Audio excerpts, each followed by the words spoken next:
আমরা সবাই থাকবো, এটাই বড়দের মশারা হচ্ছে ফায়সালা হচ্ছে। সমস্ত পাহাড়ার জামাত এবং সমস্ত নগরের জামাত আমরা সকলেই আগামীকাল মাগরিবের নামাজ অনুষ্ঠিত মাঠে অবস্থান করব। এটা বড়দের পক্ষ থেকে ফায়সালা এবং মশারা হচ্ছে। আর অল্পক্ষণ পরে ইনশাল্লাহ আজান হবে, একটার সময় ইনশাল্লাহ জোহরের নামাজ হবে। আমরা নামাজের জন্য তৈরি করি। এখন ইনশাল্লাহ আজান হয়ে যাবে জোহরের, একটার সময় জোহরের নামাজ হবে ইনশাল্লাহ। এই জন্য আমরা সকলে নামাজও তৈরি করি, নামাজ পড়ে তারপরে ময়দান থেকে যাওয়ার জন্য আমরা দেখে থাকতো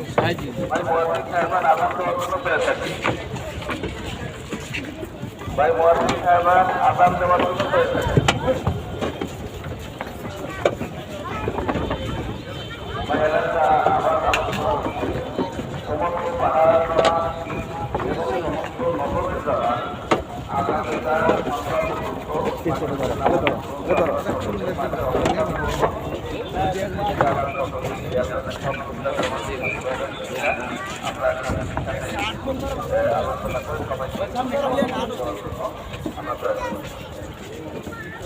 তো কয়টাই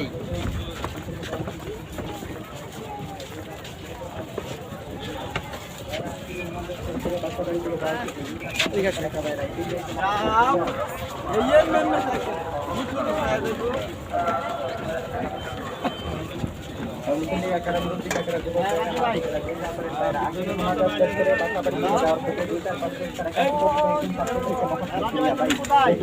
ছাত্রদের জন্য দান করেন। আপনাদের দোষের দানের সহযোগিতার মাধ্যমে আমাদের মাদ্রাসায় 340 জন এতিম সন্তান লেখাপড়া করে। আপনাদের দোষের দানের সহযোগিতার মাধ্যমে পোশাক বানানো হয়। আপনাদের দোষের দানের সহযোগিতার মাধ্যমে ভাই ছোট ছোট এতিম সন্তানদেরকে মহব্বত করিয়া এতিম অসহায় ছাত্রদের জন্য খুশি মনে ভাই দান করেন, খুশি মনে সহযোগিতা করেন। ভাই আপনাদের দোষের দানের সহযোগিতার মাধ্যমে শত শত মা হারা বাবা হারা ওই রকম এতিম সন্তান আমাদের মাদ্রাসায় লেখাপড়া করে।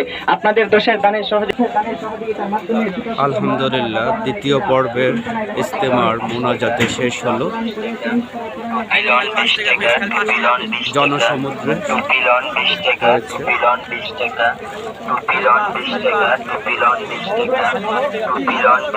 অনেক মুসল্লিগণ দেখতে পাচ্ছেন আপনারা ইস্তেমার মাঠ থেকে। আল্লাহ হাফেজ।